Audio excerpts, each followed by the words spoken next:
train coming back now, taking us back after a great journey today from Lee Green. Bit of a trek today, and I'm going to keep this running again as we hit back. Let everybody get on the train and hopefully get a seat near the window. I'll catch you in a minute. Here we go, just leaving Manchester Victoria now. I'll keep this running, give you a different angle that you can see all the way back.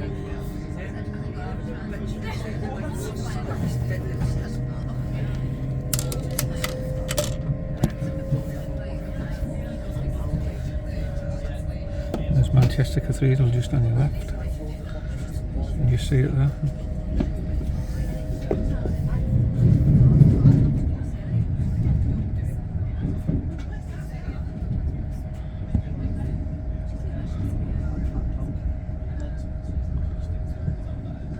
Good afternoon and welcome aboard to anyone who has just joined us here at Manchester Victoria. This is the Transpennine Express 1321 service through to Liverpool Manchester. We will be calling at Newton Willows, Lee Green and finding the Liverpool line seat at approximately 4. But just look how many buildings now have cropped up all around Manchester, all built up, unbelievable.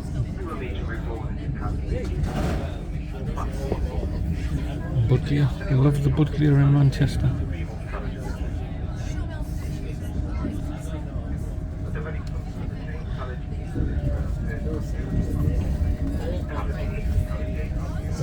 Still some of the old bridges in Manchester as well.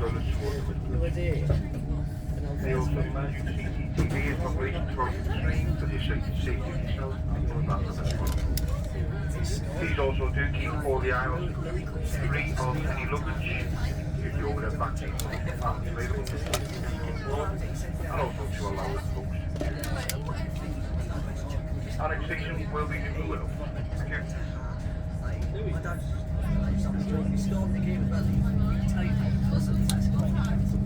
That's all you see in Manchester now, just building after building going up, unbelievable.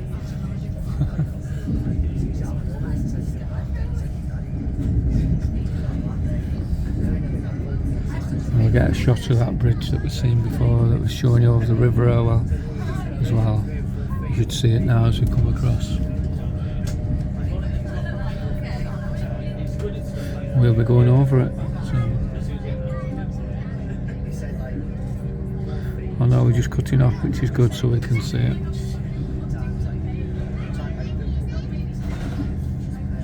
But if you can just see there now, we're going on the train above where we've seen the bridge before to the River Irwell. There you go, there you can just see it there now, good a shot's that. And if you look there, there's George Stephenson Bridge from 1830, the train just going behind it. And there's a new bridge that they put in to link the Piccadilly line. It's in front of George Stephenson Bridge. How good's that? There you go, that's where we got on it before. We're just swimming past it now on the train home. So good to do that on the blog today. So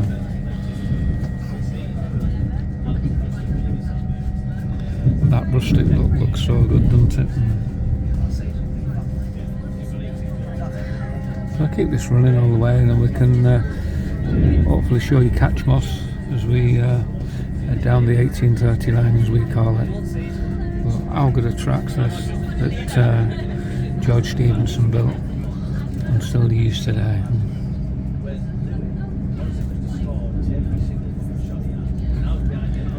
36 miles from Manchester to Liverpool, and that's why they wanted to link the two cities for all the cotton trade that was going into leaving the ports at Liverpool and from the big powerhouse at Manchester. And as I said on my blog before, from one cotton mill to 24,000 people in Lancashire, so Manchester then, generation later, 86 cotton mills and 150,000 population, and that's why it became the powerhouse of Manchester. But just going through Salford now, if you see the flats on the left, and hopefully get video catch moss as we go over it as well, and the 9 arches, and then we'll be coming off before we hit Liverpool. Train's full, so I'm trying to keep my voice down a bit because everybody doesn't want to just my commentary on the train journey home.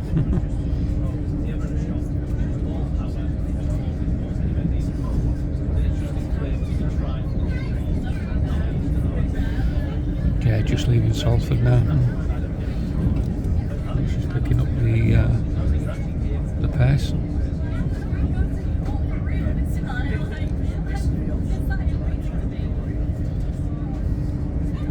It's been a long walk today. Manchester changed so much. I thought I knew my way to the Science Museum and the 1830 warehouse, but longer walk than I thought, and the scenery's just changed as well so much. Well, how smooth are these new trains, you know? A lot smoother. Hopefully we can see a bit more in a bit when we start getting out in the sticks.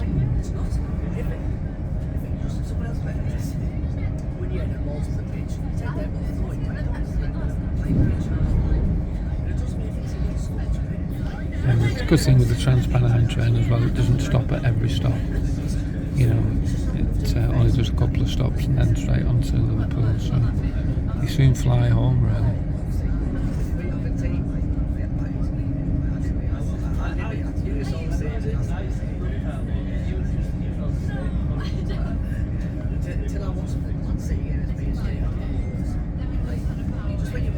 There we go, starting to get into a bit more open space now.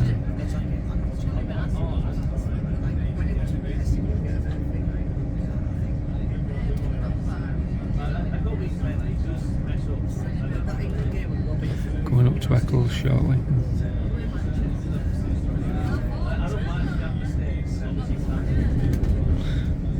Just past some of the canals there that go under.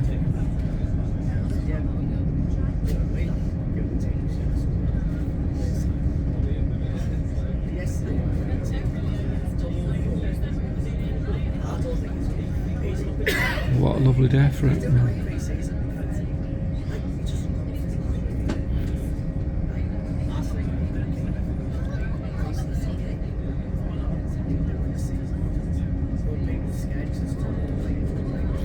There you go, that's down the M60, takes you into Manchester. We just passed over the flyway.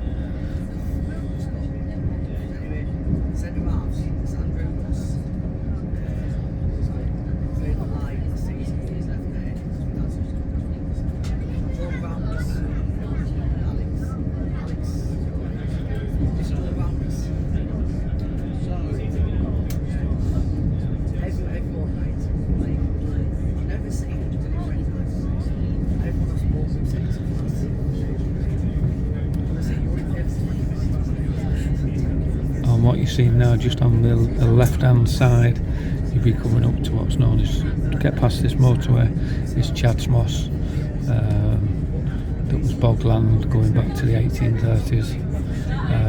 It's all been obviously redone now, but you couldn't, nobody said that they'd make a railway over Chad's Moss because of the bogland. It was just peat and water, and even local residents that were on it, that's just what we're passing now, said that you could never put a railway over Chad's Moss. You'd have to go round it, but to go round it you'd have to go probably another 10 miles. You can just see it now as we're going over it now, and it was just bogland in the 1830s, really wet, and if you walked on it you'd sink probably to neck height. There you go, that's a better shot now that you can see. There you go. And George Stevenson floated his railway above it, sunk loads of rock and wood and straw, and then built his railway over it. So he conquered Chad Moss. When everybody said he couldn't do it, he did. But before that, he had the Sankey Valley to attend to at Elstown, get over the canals, and the 9 arches they call it, and hopefully we can see that as we're going down as well. he had to raise the line. I think it was something like 12 something metres for the Mersey flats to get underneath it. Mersey flat boats they were, and all the stonework for the viaduct in Newton-le-Willows was used from Olive Mount when he blasted through in Liverpool. That was the other big one he had to do,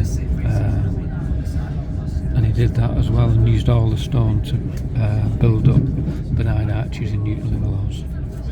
So there were the 3 he had to conquer, which he did.